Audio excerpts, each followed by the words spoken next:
Bueno, muy buenos días. Estamos dando comienzo a un nuevo curso, a una nueva serie de clases. Eh, Hemos terminado hace pocas semanas con el extenso análisis del libro del Apocalipsis, que nos ha llevado unos cuantos años, 2 o 3 años, sí, nos ha llevado eso más o menos. Bueno, desde la Fundación Santana y para seguir con esta línea bíblica, teológica, exegética, hemos pensado con el profesor Mayer-Egger seguir con el autor San Juan Evangelista.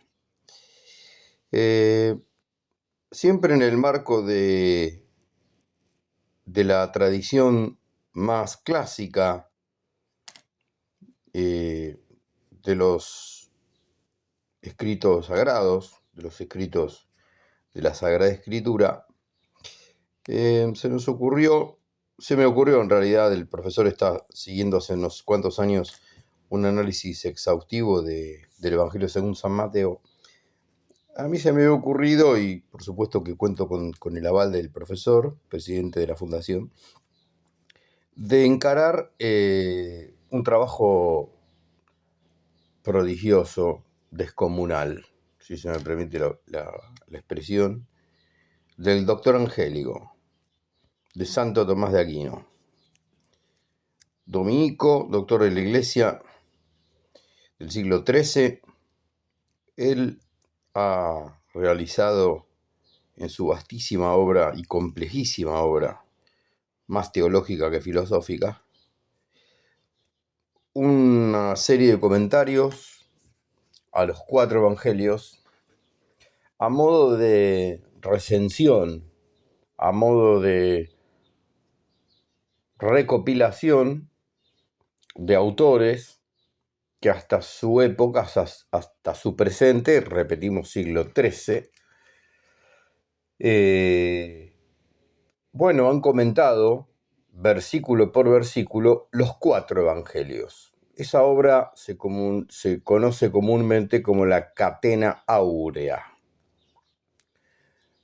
La Catena Áurea es un compendio de comentarios patrísticos y antiguos, de autores antiguos, de los 4 evangelios. Santo Tomás lo que hace ahí es recopilar de manera organizada autores como San Agustín, San Jerónimo, San Ambrosio, San Juan Crisóstomo, por nombrar algunos, Orígenes. Algunos santos padres y algunos no son santos padres, pero sí todos escritores denominados eclesiásticos que han estado fascinados por la Sagrada Escritura, conscientes de, como decía San Efrén,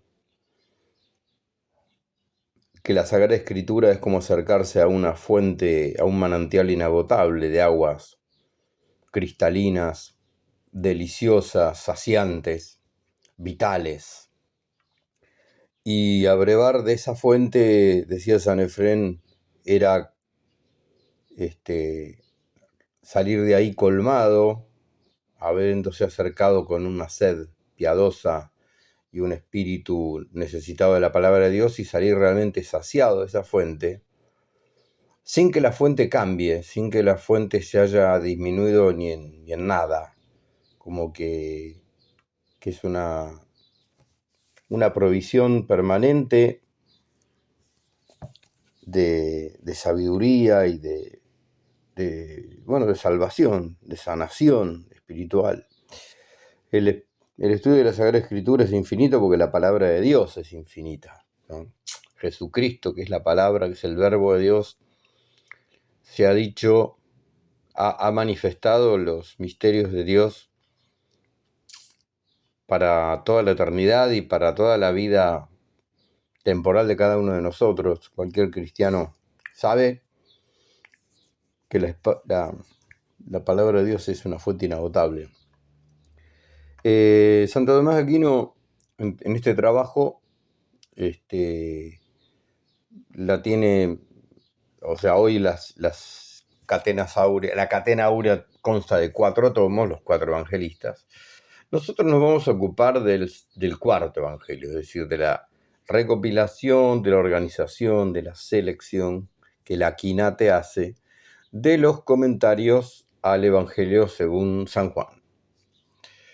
El Evangelio según San Juan tiene una particularidad, varias particularidades singularísimas respecto a los sinópticos, respecto a Mateo, Marcos y Lucas, en el sentido de que es un evangelio más tardío. Se calcula más o menos que puede estar escrito como temprano entre el 80 y el 100. Como temprano entre el 80 y a lo máximo el 100. ¿Sí? Hay un montón de indicios de crítica interna que hacen entender que este es un escrito de los más viejos, por decirlo de algún modo, de los últimos en ser escritos del Nuevo Testamento. Parecería ser que el último de los últimos de los escritos neotestamentarios sería la primera carta de Juan, sino el prólogo de este cuarto evangelio. El primer escrito de todos del Nuevo Testamento tal vez sea la primera carta a los tesalonicenses del apóstol San Pablo. Y entre el cuarto evangelio y la primera carta de San Juan estaremos hablando de una redacción ya final del canon bíblico. Bien, vamos a ver en las líneas que Santo Tomás de Aquino nos mostrará de los principales intérpretes del Evangelio según San Juan. Vamos a ver, bueno, un montón de preocupaciones, de cavilaciones, de reflexiones, por la cantidad de misterios que en él se encuentran, ¿sí?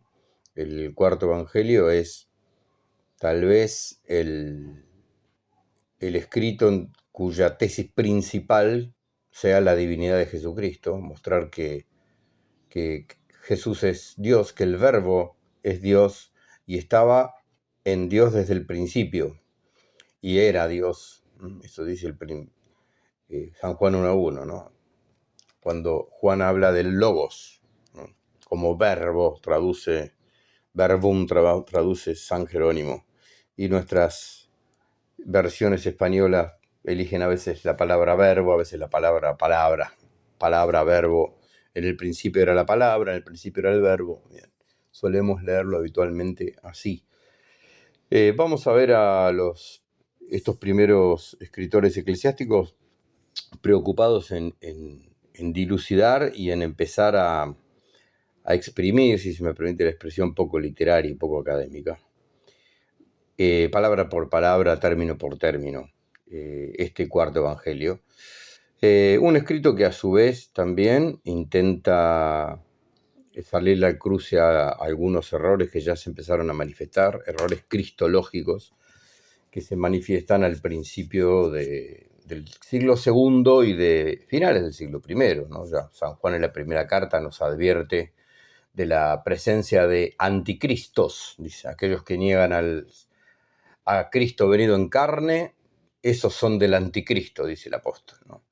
Bueno, esta es una aventura muy interesante, es todo un desafío para los que lo hacemos y para los que lo escuchan, porque bueno, la palabra de Dios es aquella espada de doble filo, como dice la carta a los hebreos, ¿no? Es salvación, es anuncio, es buena nueva y también es condenación, ¿sí? Porque el que escucha la palabra de Dios no queda como antes y está interpelado, ¿eh? Así quiera rechazarla de plano, ya no es el mismo. Por más que la rechace de plano, ya se le anunció, ya se le dijo. El anuncio del querigma es el principio de la salvación. Quien recibe el anuncio en su corazón tiene la vida eterna en su alma. Eso nos explica el Espíritu Santo, y tanto la Sagrada Escritura como la Sagrada Tradición, ¿no? Entonces, quien escucha la palabra y quien medita en ella tiene una espada de doble filo, que entra hasta el fondo y divide las coyunturas, las junturas, dicen algunas traducciones, ¿sí? Penetra como la luz del sol, ¿no? La luz del sol que hace ver hasta las partículas en el aire. Esas metáforas son preciosas para entender lo que hace la palabra de Dios en quien la intenta enseñar, en quien arma un curso, en quien la predica y en quien la recibe. Es la tabla de salvación y es la revelación y manifestación del único nombre que se nos ha dado para la salvación bajo el cielo, como dice el apóstol San Pedro, ¿no? Bueno, entonces invitamos a seguirnos en esta aventura. Agradecemos mucho los comentarios que se pueden poner abajo de cada video. Nosotros en principio lo vamos a estar subiendo al canal de la Fundación, al canal de YouTube. Así que ahí se pueden abrir los comentarios. Incluso muchas veces ustedes hacen retroalimentaciones o críticas realmente constructivas de algún error que cometemos, algún dato que está desajustado.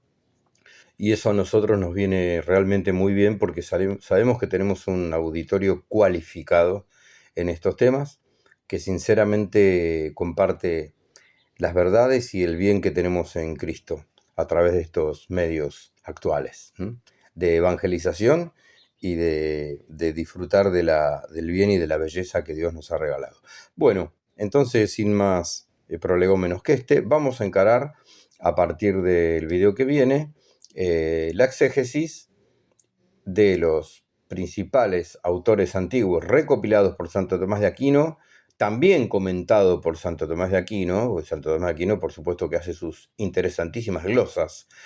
El análisis va a ser casi versículo por versículo. El próximo video nos vamos a dedicar a leer el prefacio con el que Santo Tomás de Aquino nos introduce en el cuarto evangelio, y ahí empezaremos con San Juan 1.1, el otro video será de San Juan 1.2 o 1.2.3, más de 1 o 2 versículos por entrega, por video, no vamos a hacer porque toda la carga comentada, argumentativa de los autores es bastante grande.